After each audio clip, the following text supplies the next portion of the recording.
Desde su nacimiento, República Dominicana ha tenido casos de corrupción, identificados incluso por las propias autoridades.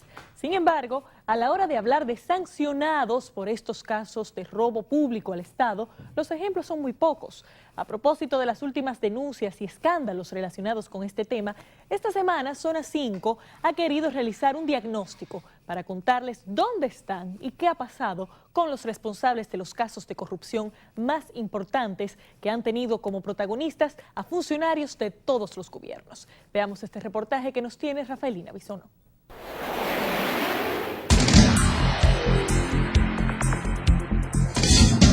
Los escándalos sobre corrupción en las instituciones públicas de República Dominicana parecen un barril sin fondo. Sin embargo, lo que realmente indigna a muchos es que en su gran mayoría estos casos son engavetados o peor aún, los culpables son descargados. La ciudadanía se siente hoy en día muy indefensa frente a este sistema que parece tolerarlo todo, permitirlo todo, apañarlo todo y no ponerle coto a cuestiones tan graves como son estas. En los últimos 5 años, la Dirección de Persecución de la Corrupción Administrativa ha archivado casi el 50% de las denuncias recibidas. De 270 casos, en 5 años solo 30 han sido sometidos y de estos 2 han tenido sentencia condenatoria.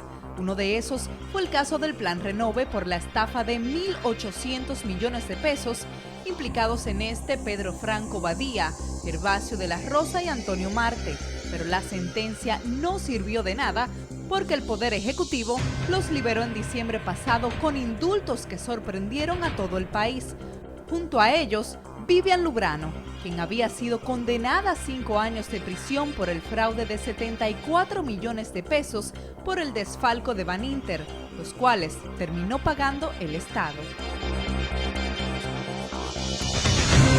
La impunidad es el mejor aliado que tiene la corrupción, porque la impunidad lo que implica es que la corrupción no se sanciona y el corrupto sabe entonces que puede robar sin correr ningún riesgo.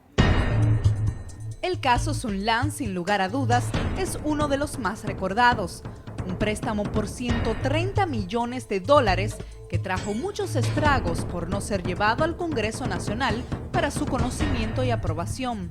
En este fungió como principal protagonista el ingeniero Félix Bautista, quien recientemente también se vio envuelto en la sobrevaluación del reinaugurado Palacio de Bellas Artes.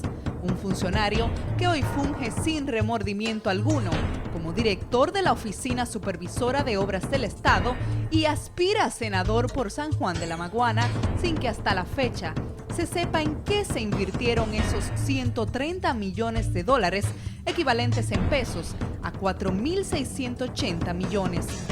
Pero ¿dónde fueron a parar las graves denuncias en su contra? En este caso, en donde la justicia pudo haberse casado con la gloria, realmente puso en evidencia la debilidad de la misma. Por otro lado está el Programa Eventual Mínimo de Empleo PEME, un plan que Leonel Fernández en su primer mandato se ideó para supuestamente ayudar a familias de escasos recursos. Sin embargo, 1.400 millones del PEME se desviaron a los bolsillos de funcionarios públicos que resultaron ser los principales beneficiados. Cada vez que se comete un acto de corrupción, le estamos restando de esos ingresos que van a llenar a bolsillos que no se lo merecen, posibilidades de ayuda, de asistencia, de crecimiento a sectores que sí lo necesitan.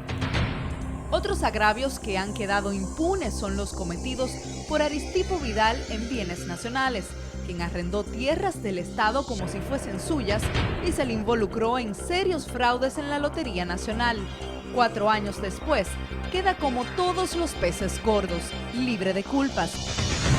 Otro de tantos es el caso de Ángel Locuar, acusado por un fraude de más de 200 millones de pesos a través de cupones del subsidio al gas licuado de petróleo, mientras que la Procuraduría, como por arte de magia, desistió de los cargos en su contra y el presidente lo designa embajador del país en Colombia. Después del caso haber recorrido varias instancias, finalmente va a un juicio de fondo y ya no va incluido el principal responsable del manejo de este programa, que las auditorías sí lo pudieron evidenciar, el señor Ángel Locua, y el Ministerio Público abandonó la opción porque se trataba de un dirigente político que había dado apoyo al presidente Fernández. Otro que muchos recuerdan es a Leonardo Matos Berrido, quien fue liberado luego de supuestamente haber asesinado a su pareja hace varios años y de ser actor principal de cuantiosos casos de corrupción mientras estuvo al frente del Banco Nacional de Fomento de la Vivienda y la Producción.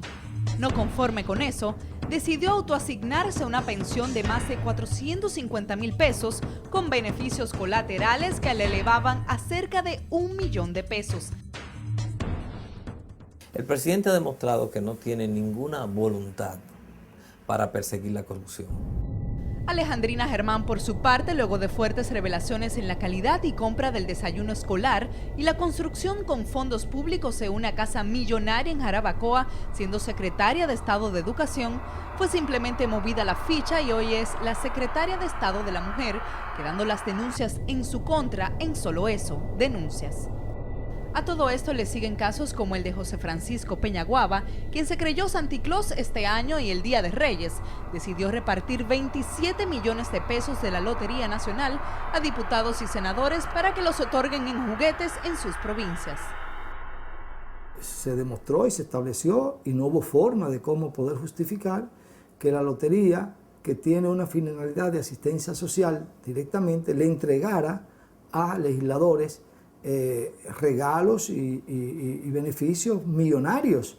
No ha habido la primera denuncia inventada.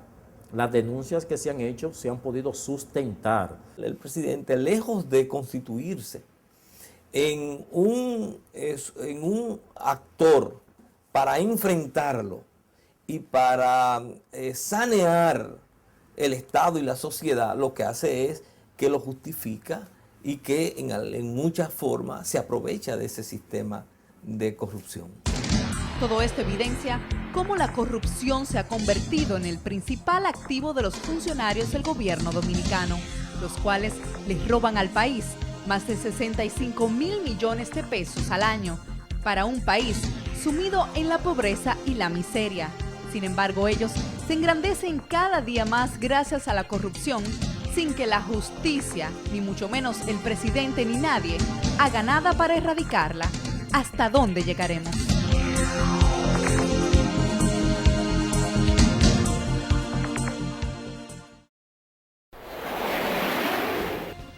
A propósito de que se aproxima el 16 de agosto y que tradicionalmente muchos presidentes han destinado esta fecha para hacer cambios en el tren gubernamental, queremos que esta historia pueda servir de inspiración, por decirlo de alguna manera, para que estos funcionarios que no están haciendo su trabajo, que están robándose los bienes públicos, que están cometiendo actos de corrupción que pagamos todos los dominicanos, no sean premiados ni quedándose en su puesto, ni siendo llevados a otro puesto en el gobierno. Es algo que está pidiendo a gritos la sociedad dominicana y esperamos que de alguna manera el gobierno escuche este llamado de que no queremos más corruptos en el tren gubernamental.